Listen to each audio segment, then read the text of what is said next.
This Valentine's Day, celebrate the one you love the most with Hallmark cards at Walgreens. Valentine's Day is the best time to send your favorite person a reminder of just how much they mean to you. A Hallmark card is a super simple and beautiful way to say how grateful you are for the love you two share. Don't forget, Valentine's Day is Saturday, February 14th. Visit Walgreens today to find a Hallmark card that shows just how much you love them. Because love lives here.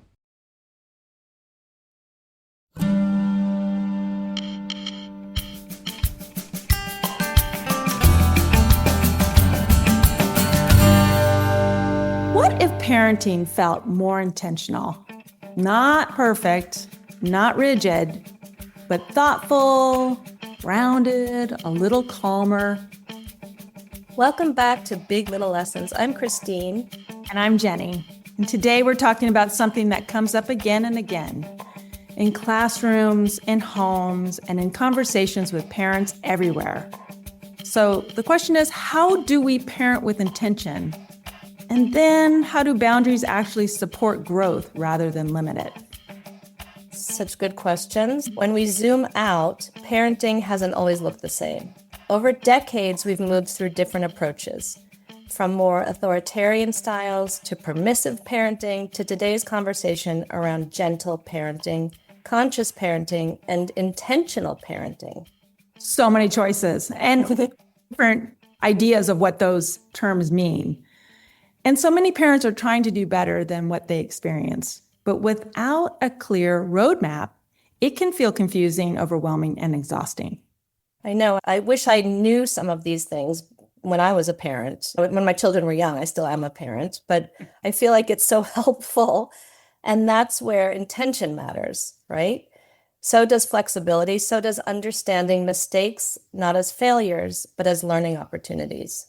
We know that from the classroom. Teachable moments. Teachable moments. And today we're joined by someone who helps families slow down, get clear, and parent with purpose. So let's begin by telling you a little bit about our guest today. We're so excited to welcome Andrea Scopp-Robbins, the founder of Parenting Vistas. Andrea is an educator and parent coach who helps parents understand what's really driving their child's behavior and how to respond with calm, confidence, and lasting connection. And what we love about Andrea is that she supports parents in building skills and insights so they can navigate everyday challenges in a way that feels grounded, thoughtful, and sustainable for both kids and adults. Andrea brings over 15 years of experience working in classrooms and alongside families, and she combines that experience with evidence-based, personalized tools. She helps parents manage big emotions, their children's and their own, and strengthen relationships that last far beyond any single parenting moment. I love that. Their children's and their own. That's so necessary. A hand-in-hand combination. At the heart of her work is connection, clarity, and the belief that parenting doesn't have to feel so hard or so overwhelming. We're really looking forward to this conversation and to learning from Andrea's wisdom and experience. So welcome, Andrea. So happy you're here. Thank you. It's so nice to be here. So our first question that we ask all of our guests is, what's your earliest school memory? So I think I was really, really thinking about this, and I just couldn't get past this one. That when I started kindergarten, I remember feeling very nervous the first day. And then I remember, I don't think it was the same day, but as time went on, that was the very moment when I learned my right from my left. Because we used to do, I'm going to age myself, but we used to do the Pledge of Allegiance, and you would have to put your right hand over your heart. So I always knew, and they would correct you if you used your wrong hand. So I always knew that my right hand was my right hand. That's how I learned it, from the Pledge of Allegiance. Very dated. We're so glad to have you here. And that's a great earliest childhood memory in school. Can you tell us a little bit about your path with your work with children in the classroom and then your journey into parenting your own children? First of all, thank you for having me. I'm really excited about this conversation today. So as you mentioned, I started in the classroom as a teacher. I taught for about 15 years where I worked with a lot of children and families. And I just saw over and over how much parenting and a kid's home life really influenced their behavior, their learning, and their emotional world. And that really piqued my interest to dive deeper and look closer at what helps kids feel safe and regulated and just able to bring themselves to their everyday moments. Then, when I became a parent, that professional lens just became very personal. And I was very intentional about parenting my children in a way that prioritized connection and trust. I wanted to foster a relationship where my kids felt safe coming to me. And I knew that this was not just about that moment, but as they got older, I wanted them to come to me without fear, without shame, without the need to hide things as they moved through the years. And whether they needed help with a challenge, a mistake, or problem solving. And I have to say, they're 20 and 22, and that is still where we are today, too. And it is as important to me. That led me to diving deeper into learning everything I could about parenting. So at the time when my kids were little, I joined a parenting group, which I still am in 20 years later. I, at the time, read all the books, went to lectures, workshops, and just got as much information as I could. And what parenting taught me is that even when you know a lot and you have a lot of information, it's still hard. That's where I felt personally a strong pull to support other parents, not to help them get it perfect, but to provide them and help them learn tools and just to understand where their kids are coming from and to look at things with compassion. And that's ultimately what brought me to parent coaching. That's amazing. I love that. I think, are you, and Jenny, you are in one as well. You have connections with. Yes, I do have a connection with a group of moms that we met when our kids were little through church, and then we still get together. And it's fun to see all the ages and stages, but we've really come together through all the highs and the lows and everything in between. So it's a great network to have. So great. I love how it shifted for you, Andrea, with your. I really saw over and over again that behavior is never just about right then, that moment. It's connected to what a child is carrying from all their experiences, their home, their transitions, from any stress that we can't even see. We don't know everything going on. Behavior just is what we see. We see it as the tip of the iceberg, right? But we don't know all the things going on underneath. There's so much going on. And that really shifted my mindset from judging a behavior as inconvenient to curiosity, or from saying, how do we fix this, to looking at it and saying, what is going on here? And I think that applies in the classroom, at home, in the world, right? Like it helps us in all of our interactions. Becoming a parent made that understanding very real. And I learned, even if you have the understanding that you're looking at behavior with curiosity, how hard it can be to stay calm and consistent. So it just made me realize that most parents aren't struggling because they don't care. They're just struggling because they're overwhelmed and unsupported. So today, when I work with a family, I don't see the problems per se. I don't just look at specific problems. I see people, families who need understanding. They need reassurance that they're not failing, that they're doing their best, and they need practical, research-backed tools that they can apply right now. I love that. How do you go about getting your research based? I mean, where do you go for that? I read as many books as I can. I follow top thought leaders on social media. I read their books. I read their blogs, and that's how I stay current. Love that. I love watching you on Instagram and all your helpful advice, and we'll get into that a little bit later. Thank you. So now you work as a parenting coach, which I think is so interesting and a role that many parents are curious about. Can you share a little bit what led you to becoming a parenting coach and what your role looks like today? Because I'd imagine it's always kind of fluid. Yeah.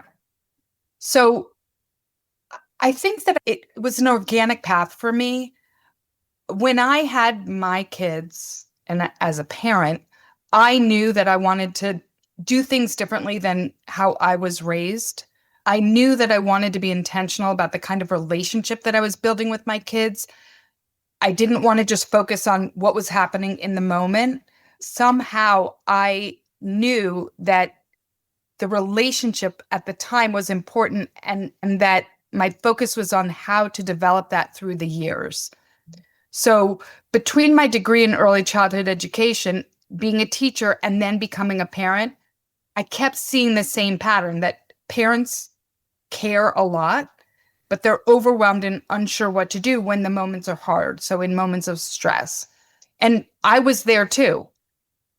I was doing a lot of learning and I still found parenting to be challenging. And that's what made me realize that support is what was needed. And I don't give parents a step-by-step guide of how to parent. We never aim for perfection, but I help them understand what's underneath their child's behavior, notice what's happening in them, the parent, and then we choose responses that align with their values and their goals. It's like holding a mirror up to them. Correct. I mean, we all could benefit from this. There's not one family that wouldn't benefit from having a parenting coach. It's just great support. In my family, we worked with a behavioralist. My son is on the spectrum, and it's exactly doing what you do, very, very similar, but just a lot of work with the child. But it was life-changing. It made my household so much calmer because I needed that support. I was really just exhausted. So I just think it's so great what you're doing. Yeah, so I did a little bit of a parenting class. This is, so long ago, but it was with an author, Wendy Siegel, Blessings of the Skinny. Oh, I love her. Mogul. Wendy Mogul. Thank you. Let's bring that back. I saw her speak here. That was one of my first speakers I saw. Oh, that's wonderful. And her class she was working on a new book. I think The Blessings of a B plus student. So asking, there was like 8 moms. We had like an 8-week class with her. 8 of us. We got to sit around in her office. But I mean, to have you as a parenting coach where were you, 25 years or 30? I was just a baby myself 25 years ago. That's true. That's true. I think that that's really important because I can tell you or give you the tools, the ideas of how to support your child. But if you're not doing it in a regulated way, it's not going to be received because they're going to shut down. Right. So the work is both the parents and the child's. Yes, definitely. Yeah.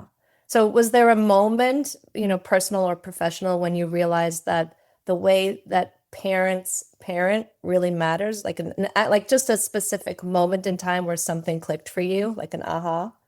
Yeah, actually, there are a few, but one in particular stands out.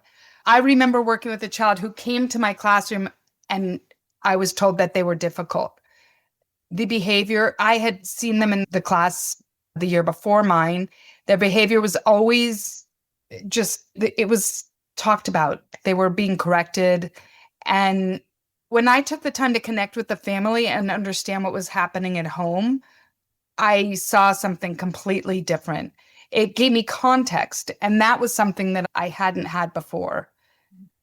I could see that nothing about the child was wrong or bad. They were just overwhelmed, and the adults responding to him were also stressed. So that's just what we were talking about. And this was the first time that it clicked for me that how we as adults respond matters, or even just a parent or a teacher, it matters.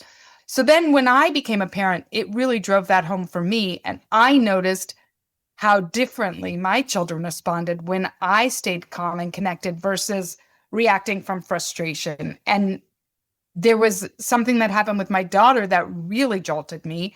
When she was about 3 or 4, I remember thinking, I'm doing such a good job, I'm not yelling. But I think I was talking through gritted teeth when I was really frustrated. And she said to me once that it sounded like I was talking calm, but it didn't sound calm to her. And then she said that if I yelled at her, it felt like I didn't love her. So in that moment, I just stopped in my tracks, and it grounded me in everything, my schooling, my practice, my intentions for how I wanted to raise my children, and the connection that I wanted to foster, and the disconnect between it all. And I knew I had to get serious about this. My daughter wasn't hearing my intention. She was feeling my tone or my words. And that, for me, clarified that the way that we show up matters and has a huge impact.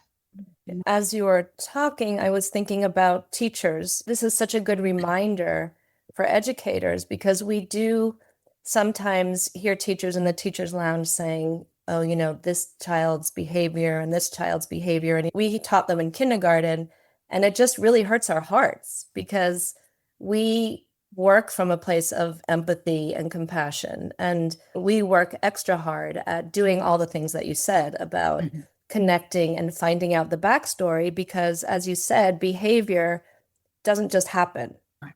So I love that. Right. Always getting curious. Getting curious. And when we're having difficulties with students, and we do every year, there will be something like, it's not working. And you can get frustrated and respond in not the best way. And I have found when I take the time, get curious about the student and why the behavior is happening, and partner with the parents or extra support systems, it makes it so much better. And then I'm not reacting. I can come across from a different perspective, understanding what's my next step with this student and this student. And it just works so much better. Mm-hmm. It brings everybody together. And I always tell parents, when we wrap our arms around this child, there's only one way this can end. This can only bring the child up. So right. I love that. It is like parenting. It's not that there's something wrong with the child. There's something we need to look at about how we approach that child. And that's really the work. Wow. It's amazing how much parenting has changed through the years. So have you done much research on that whole area? Yes.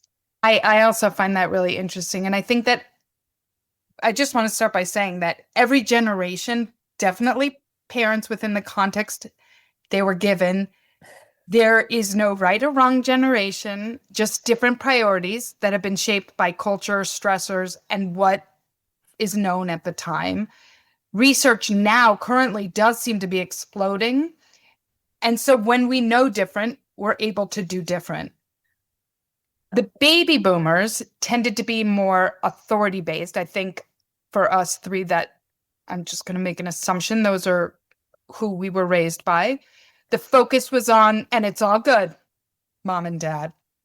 The focus was on obedience, respect, and resilience. Kids were expected to adapt to the system, and emotions were not really talked about or centered. Yeah. Then Gen X grew up in that environment. Those were our parents. And we started to shift things. There was more emphasis on independence and self-sufficiency. Kids were expected to figure things out on their own, sometimes with less supervision, but also with a growing awareness that emotional needs mattered. That less supervision part really stopped me in my tracks. Me, same. And then millennials really brought the emotional awareness into parenting. Was more focus on attachment, communication, and starting to understand more about the why behind behavior, like we were talking about. And at the same time, the millennials are parenting under intense pressure with information overload, social media, and the fear of getting it wrong.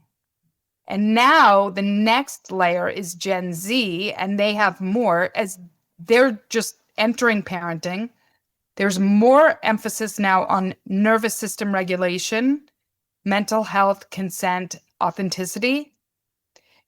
They're looking to break cycles and to This Valentine's Day, celebrate the one you love the most with Hallmark cards at Walgreens. Valentine's Day is the best time to send your favorite person a reminder of just how much they mean to you. A Hallmark card is a super simple and beautiful way to say how grateful you are for the love you two share. Don't forget, Valentine's Day is Saturday, February 14th. Visit Walgreens today to find a Hallmark card that shows just how much you love them. Because love lives here. parent more intentionally, which is all good. But sometimes maybe they aspire for perfection, and that can come with anxiety and self-doubt. Interesting. The trend that I see that goes through all of those generations is really the move from control to connection. So the boomers were about obedience, and now we're more about building relationships. So the challenge now is not whether connection matters, because it does, it's everything, but it's helping parents to hold boundaries, stay regulated, and trust themselves while parenting out loud in an opinion-filled world with Well, a lot of cameras. That's a lot. The last thing you said about holding boundaries, staying regulated. Was it the baby boomers who are the more authority-based? Mhm. We can see the older people is just like, oh, this gentle parenting generation. What's that all about? They just let the kids do whatever they want.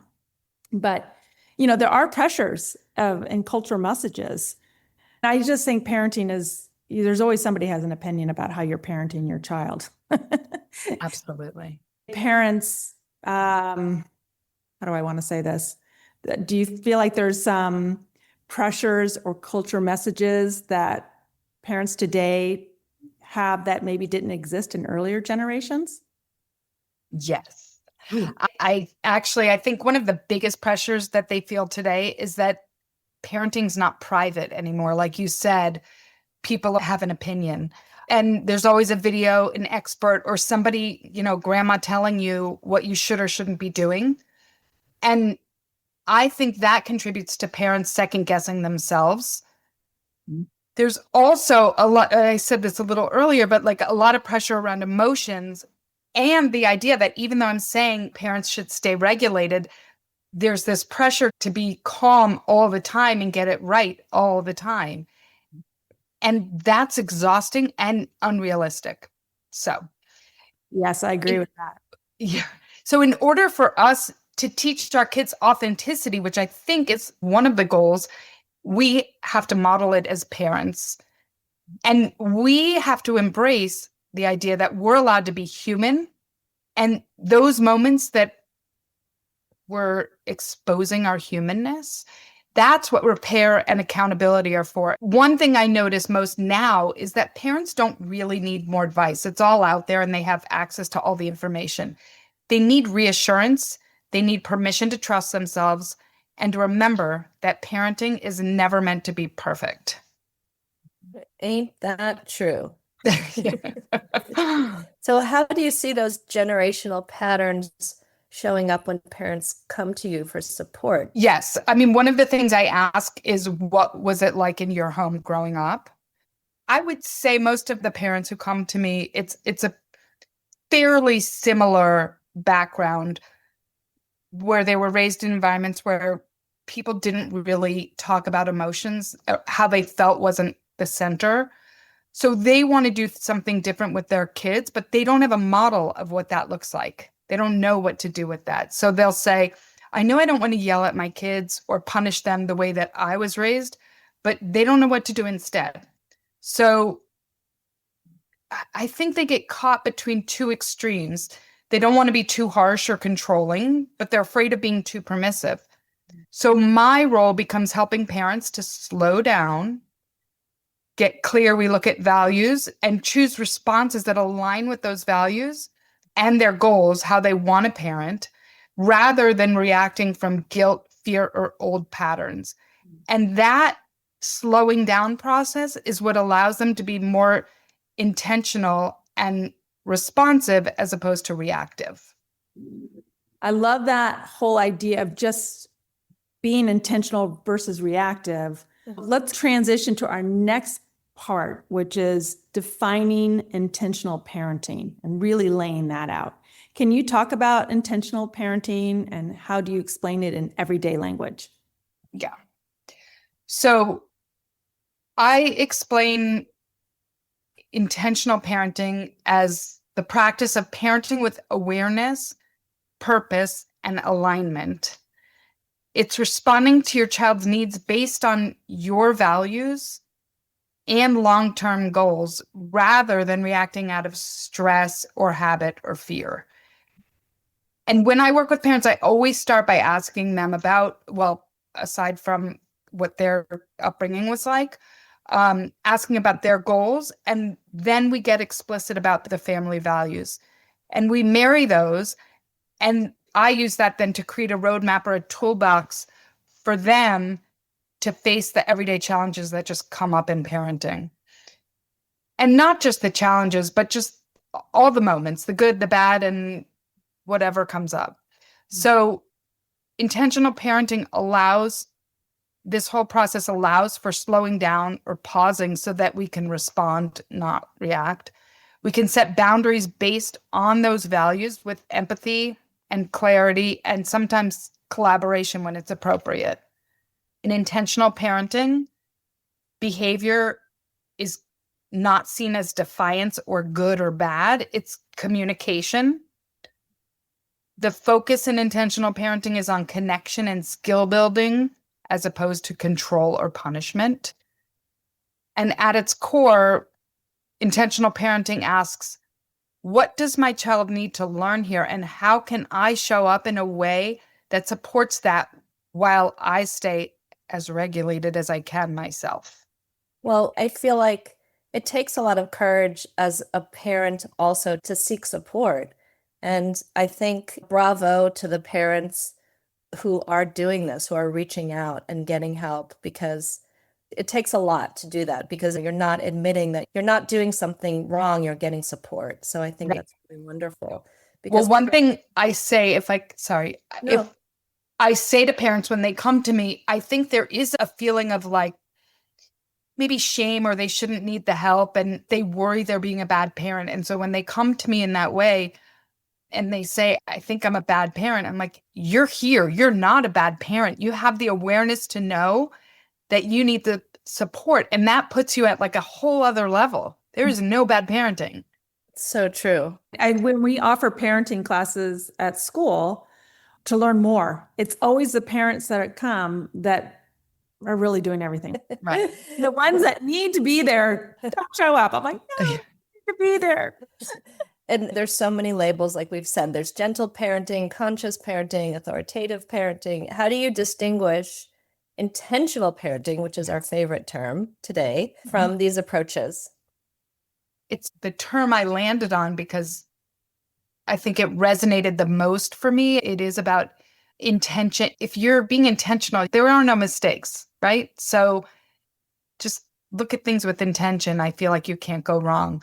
But the reason I sought out another term is I feel like gentle parenting gets a bad rap. I think it gets confused often with permissive parenting, which is, no boundaries. And I think that there's some misunderstanding about that.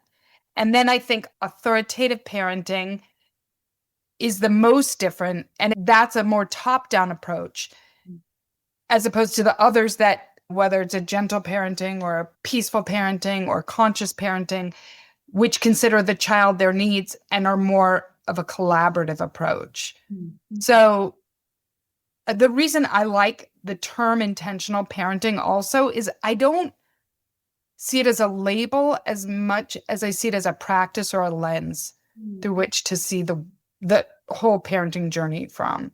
To me, it blends connection, development, boundaries, family values, focuses on skill building as opposed to control. And it gives parents the permission to be thoughtful and flexible and not perfect. That's so beautiful the way you put it, the intentional parenting. Thank you. And yet, even when parents are being intentional. Parents tend to default to patterns from their own childhood, even when they're trying to do something different. Can you tell us, why do we do that? Yeah. I think that's one of the hardest things. And it's so common. And really, it's one of those universal experiences. And it comes down to just our brains end up on autopilot. Mm-hmm.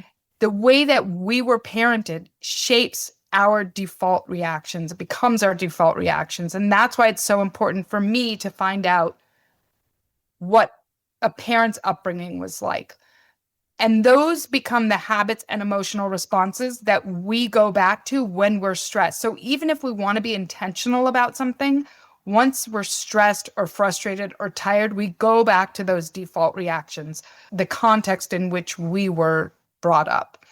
So even when we know that we want to do things differently, we have the intention, the patterns become automatic. And when we're stressed, that's where we go back to. Yes, like you yeah. mentioned earlier, just about being regulated ourselves and the importance of that. And I know when I feel that way, I do my worst parenting. It's so apparent to me, but I always consciously will circle back and try to mend it in those cases. So it's hard to maintain consistency when we're living our lives. So like intentional parenting, what does it look like on just an average Tuesday night? Well, this is probably when you're in your best, your best regulated state. But let's say you have a younger child and they refuse to put their pajamas on. In our default stress reaction, we may think, oh, they're so challenging. They're so difficult. They always do this. Why can't they just listen the first time? Why do they have to make everything so hard? We judge our child's reaction. That's the behavior that we're going to look at with curiosity as opposed to judgment. When we're judging it, we fuel our own frustration, right? So now we're getting really dysregulated. That's when we start to yell, bribe, threaten, like, just put your pajamas on and I'll read you 10 books or whatever it is. You'll do anything because you're tired or stressed to get them to cooperate. But actually, that will escalate the situation. And now you and your child are both having a meltdown. So in the intentional parenting approach, maybe we would pause, take a breath because we're frustrated and we need to sort of like ground ourselves and get curious. What is this behavior trying to tell me? What is hard for them right now? And then you may say to your child, I see you really don't want to put on your pajamas right now. Why don't we hop like a bunny to the closet and pick them out together? So we're empathizing, we're naming their reaction, we're adding play, fun, lightness, and collaboration. Those are all the things that will diffuse a power struggle. Another option would be to offer a choice. Hey, you don't want to put your pajamas on, I got it. Do you think you're going to want to wear your red ones or your yellow ones tonight? By offering a choice, you're giving your child a sense of control. You're not saying it's not bedtime. You're just giving them a little piece of control while you're still holding the boundary of that it's still time to put on pajamas right now. Like, I got it. You don't want to put them on and it's time. Do you want red or yellow? I imagine also it's not like you do this once and then it magically works. Oh. It takes practice. So the child will get used to this being a part of their daily life, the way that you're communicating and connecting with your child.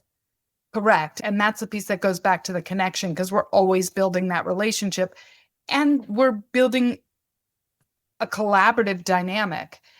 And yes, I do tell parents all the time because they say, I tried that and it didn't work. It's not a one-time thing. It's a long process of building that connection, that relationship that then lends itself to cooperation. Right. And it's not seamless. Right. It can get messy at times. I always tell my families, look, there's so many things that kids have no control over. And so when you can offer some choices, that's great. But there are times there's like, this is what we're doing. We are actually, I can offer you a choice and have fun with it, hopping over to the closet together like little bunnies. Right. you are still the parent, but help diffuse it a little bit in ways. Yes, exactly. So like anytime you're going to meet a power struggle or your child's no or refusal, if you're going to meet that with control, that will just contribute to a big meltdown. But like you said, if you could collaborate, offer a little bit of choice or control, that will diffuse the power struggle. Wonderful. So, and then for the parent, the challenge is how to stay calm yourself in these moments, staying calm, connected, and know that what you're doing in that moment is teaching your child skills. Yeah. And hoping that they're getting some of that, and as opposed to just controlling them. Yes. So let's talk a little bit about what a parent coach does, because it's not just about getting your child on board, but it's also sounds like getting the parents on board and building the whole family. So can you tell us, when families come to you, what are you really helping them to do? So I always think of my role as a guide or a support. And like you said earlier, Jenny, like I hold the mirror up and I help parents to slow down, to get clear, and to feel supported as they're navigating the day-to-day of raising kids. We look at behavior. This usually requires some mindset work because, as I'm saying, parents usually come at behavior with a judgment, and I totally get it. It's inconvenient to have a child who's not cooperating. But when we look at it as good and bad behavior, we have to shift that lens to curiosity and to try and say to ourselves, what is this behavior communicating? To look at it differently. So part of this work, I mean, we talked about this a little bit before, includes supporting parents in their reactions and their regulation, because it's really not just about managing a child's behavior. When I'm working with a family, I help create personalized tools and strategies that they can use right away.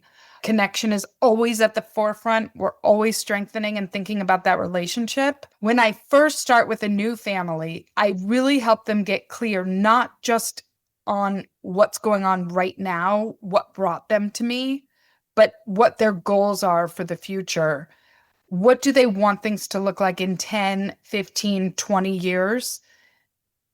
And then we work backwards, because I think so often we get so stuck and frustrated in what's happening right now. But if we can use our goals as a beacon, I think it helps what your reactions will look like right now. And that's where I focus, turning the big picture goals into everyday realistic choices that parents can make right now. Do you meet with the child as well, or do you just meet with the parents? I have not met with the child. I've been sent videos of parents who are very concerned about their child's. They always come to me saying, like, there's something wrong with my kid. And this was a 3-year-old, and I was just trying to really working with them to say, this is a lot of what I do is normalizing behavior. So I'm like, this is very typical 3-year-old behavior. When they sent me the video of what the interaction was when the child was having a whole meltdown, really what I saw in the father's reaction was what I addressed with them. What they were trying to show me was how big her reaction was. And I was saying, well, yeah, let's slow this down and look at this, because he's standing over her with his hands on his hips, looking down. And that's just intimidating to start with. So she's going to be on the defense. I think they wanted me to say, wow, yeah, you're right. Go get an evaluation. But what I did was say, here's what dad could have done differently in that moment. So I haven't found it to be necessary. That makes sense. So Yeah, you're really, I was going to say, it's some behaviors that people might say this is wrong is actually developmentally appropriate. Right.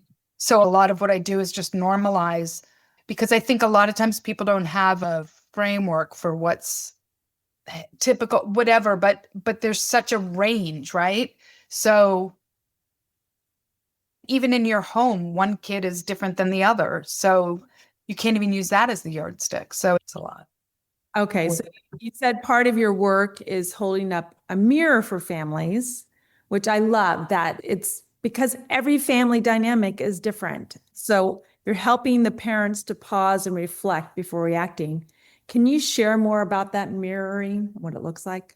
Yeah. And that's a big part of what I do because, as we talked about earlier, when people get stressed, they default to their patterns that they came from. So in that moment when they're stressed, they're just putting out fires and surviving, and everything feels urgent. So what I do by holding up the mirror is help them to slow down, to remember their intentions, their goals, their values. It allows a time to pause and reflect. And then we can look at things like what is coming from the child, what is coming from your expectations, what is fear, what is your history. When parents can see that clearly, then they have more of a choice of how they can respond.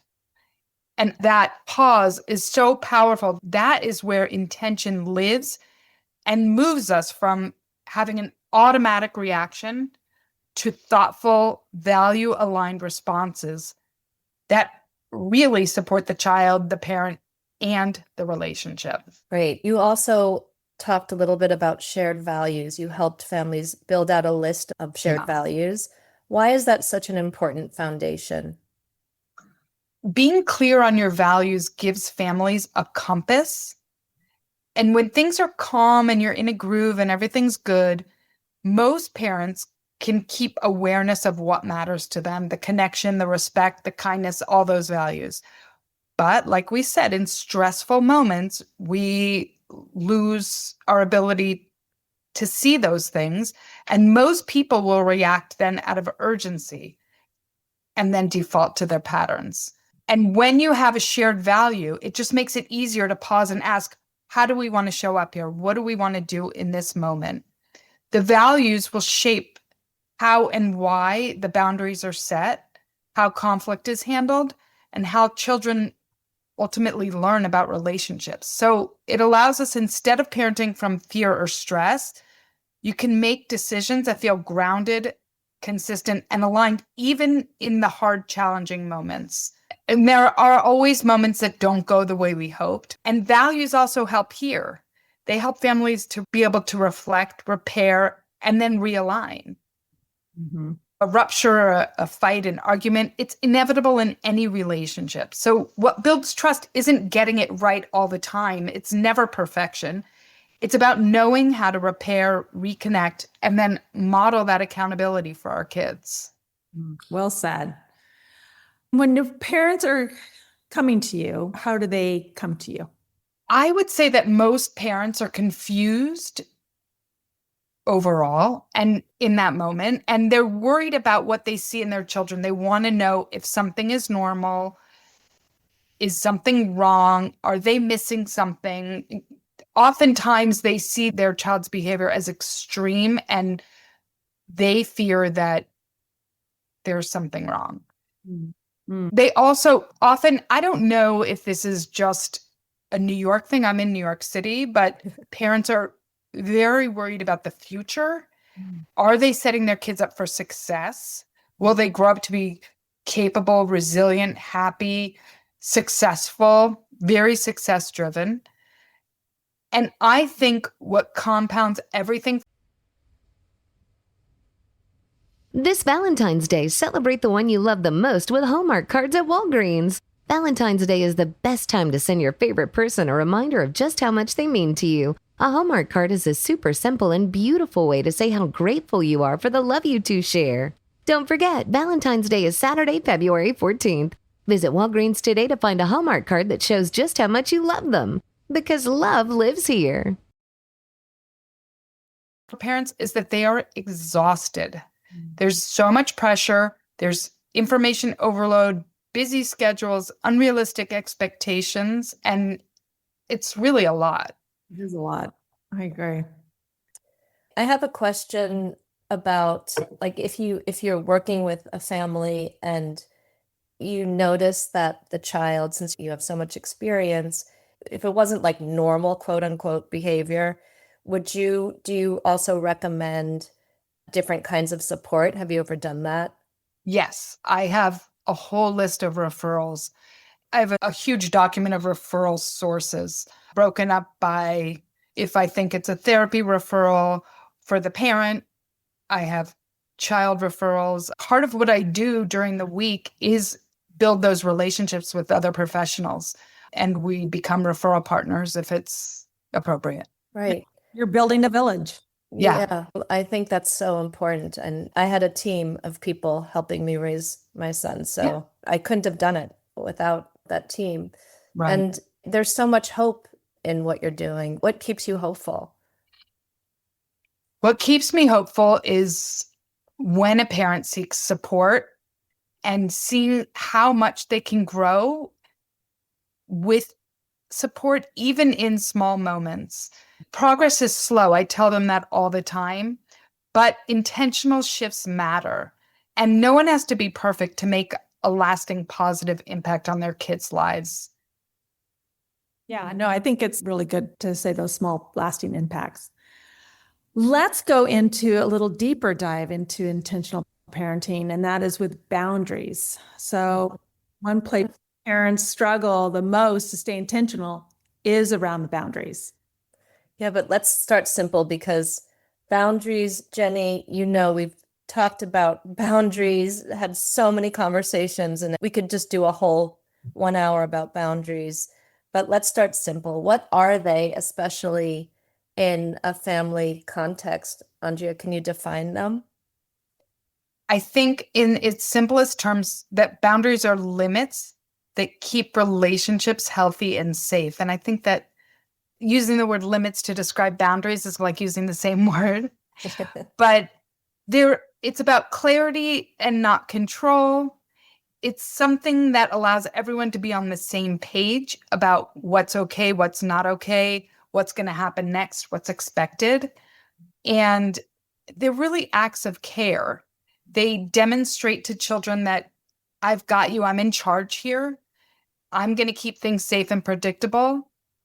So it's not about managing behavior. I see it more as building trust. I think of them like guardrails on a road when you're driving over like a big mountain road and it has a guardrail and there's a sharp cliff or drop. When there's guardrails, you can drive with confidence. You're not worried constantly about going off the edge. Something's got you. It's the same for kids. Clear boundaries will help them feel secure enough to explore, to make mistakes, and to grow. If there are no boundaries, that's when kids, they don't feel freedom, they feel anxious. Then they keep testing that they're pushing up against to see where that edge is. Boundaries will show them that they're safe, that they're protected. I want to repeat what you said. When there are no boundaries, kids don't feel freedom, they feel anxious. Yeah. Well said. Yeah. I love the imagery of the guardrails too, because, Same. and I would say the same with bowling. I love bumper lanes. Anyway, but I mean, so those are great imageries and understanding of boundaries. But so why is it so hard to stay consistent with boundaries, even though we know they're so important? So I'm going to stick with the guardrail metaphor because I like it too, and I really could visualize it. Being inconsistent is like somebody moving that guardrail while you're driving, right? So you never know where it is. That, for me, that feels very scary. But parents aren't changing their boundaries because they don't care. They move them when they're overwhelmed, right? Because they're going back to those default reactions. They're exhausted, or they're just trying to avoid a meltdown. It's coming from a good place, but when the guardrails keep shifting, kids don't feel freer. They feel more anxious because they don't know. So then they'll keep pushing harder to try and find where that edge is. And really, they don't need perfect guardrails. They just need predictable ones. And parents don't need to be rigid about it. They just need help in staying steady with those boundaries. And when children are pushing harder to find where the edge really is, that presents itself as behavior. That's right. Yeah. That's right. You talked a little bit about mistakes. How do mistakes fit into this? If you make a mistake and you're not holding your boundary because you're exhausted or what have you, but how can you reframe it as a learning opportunity rather than a failure? Because you just think, oh, this parenting stuff is hard. Right. Well, first, I just want to say that I have a big reaction to the word failure or even a mistake, that I think everything is a learning opportunity. And so even if it's a behavior situation with your child, that provides a learning opportunity for both the parent and the child, depending on what it is. But with that, we have no better word for mistakes. So mistakes happen, and the guardrails are there. And it's not about never hitting that edge. They're just there. Like maybe you hit the edge and they guide you back safely. So that's the boundary, right? We hit the edge and then we come back to middle. When we mess up as parents, it's a chance to model for us how to repair, take accountability, reset, and then keep moving forward. And like I said before, that's the teaching moment. Boundaries, again, are never about perfection. They're just there to keep everyone safe. They help you to show up consistently and for everybody to learn along the way. And where does flexibility come in? How do the parents hold boundaries while still being responsive to their child's developmental stage? Well, boundaries and flexibility, they really work together.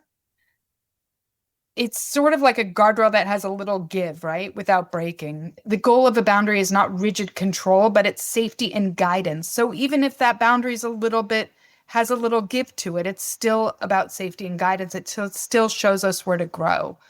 But kids grow and change so fast. So the boundary is going to look different when they're 4 or 7 or 10. And I think that flexibility means adjusting how we enforce it to fit where they are developmentally and what their individual needs are. So a 4-year-old might need a simple, clear rule with a lot of reminders. A 10-year-old might be able to handle a little more explanation and negotiation, but the guardrail is still there, and that's what's important. Flexibility is not about giving in, right? We're not moving from this intentional parenting to permissive parenting. Flexibility is showing that we see and we understand our child's needs and abilities, and the kids will feel safe when those boundaries are predictable and when they're also responsive to who your child is in that moment.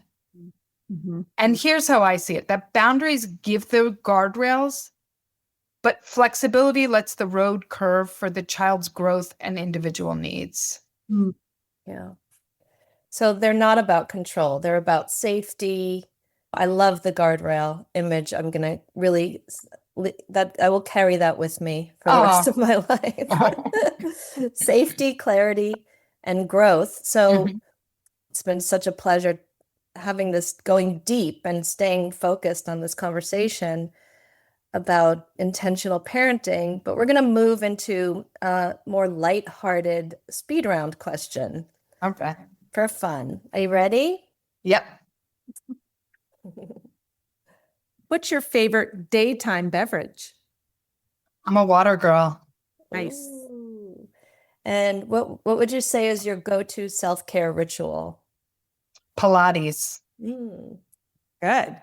Connection or compliance? Connection. Of course. Of course. What's harder for parents, setting boundaries or holding them? Oh, that's good. That's a hard one. I would say holding them.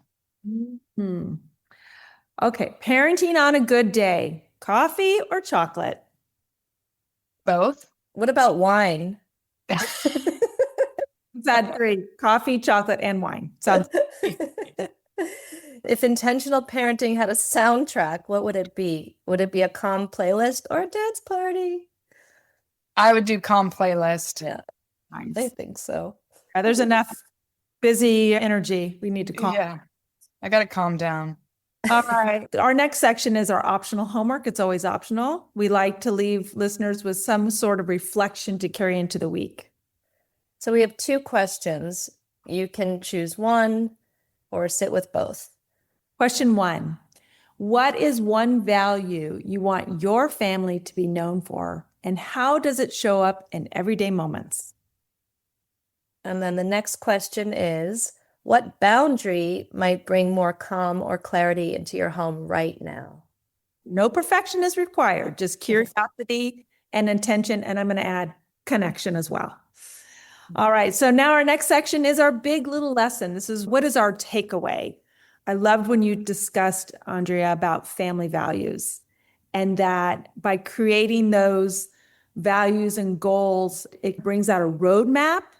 And then it actually brings in that guardrail imagery with some boundaries. You know where you're going. You see a bigger picture about where do you want your family to be.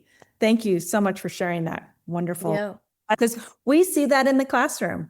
Those families that have the family values the kids feel safer. It's something I think throughout your whole life, you need to constantly reevaluate. What does our family stand for? Because it's always shifting. So thank you. Right. And from the point of view of the child, they need to know their family values if it's being practiced at home. So it shows up that way. I think that's such a good one, Jenny. Yeah. What's your big little lesson? Well, I'm going to go with connection. I can't let that one go because, the importance of developing connection with our children, our family members, with our friends, with everyone in our lives. I mentioned earlier raising my son. He needed a lot of extra help, and it was so important all the time to evaluate and reevaluate and shift depending on what he needed. Remaining connected was so important. Like, for example, he'd anything that would dysregulate him, like, I don't want to go to the birthday party. And I would just say, we're just going to go and we're just going to walk in and let's just see what it feels like to walk in. And then we can go. And then maybe he stayed, maybe he didn't stay. So it's like, just like pushing safely by being connected. So I love that. And I want to think about that a lot, just the importance. And I'm going to share that with families too, of being connected. Oh, Andrea, before we wrap up, is there a final encouragement you would like to offer parents who are trying their best and still feel unsure? Yes. Parenting it's hard. There's no question about it. It is hard. There is no perfect script, and feeling unsure and having questions does not mean that you're failing. It means that you care. Every moment when you show up, you set a boundary or you repair a mistake or listen to your child, you're teaching them something powerful about safety, trust, resilience, connection, all that good stuff. Think of yourself as the guardrail on your child's road. Maybe you wobble, bend, or even get bumped, but your presence is there to keep them safe. And over time, your care and your consistency is what is going to help them grow, explore, and be able to navigate life with confidence. So you don't have to be perfect. You just have to keep showing up. So great. So, Andrea, where can our listeners find you and learn more about Parenting Vistas? Because I've been watching your videos and they're helping me be a better teacher. So tell us where we can find more. I'm so glad. Thank you. I have on all the social medias, Instagram, my name is parenting.vistas. I'm on TikTok, YouTube, under the name Parenting Vistas. You can find my website. All my socials are linked there. I have on my website a resource that is a family value and goal worksheet that I'm offering to your listeners. And so you can find that on my website, which is www.parentingvistas.com under parenting resources. Oh, that's so nice of you, Andrea. We'll put your website and your Instagram and all that on our episode summary so that I want to download that. family values sheet. I think it's valuable. So thank you. You're welcome. And for joining this conversation on intentional parenting and the boundaries that support the growth. If this episode resonated, share it with a parent or a caregiver who might need encouragement today. Yeah, and because, we might not have all the answers, but we do have a lot of experience. Until next time on Big Little Lessons. Bye.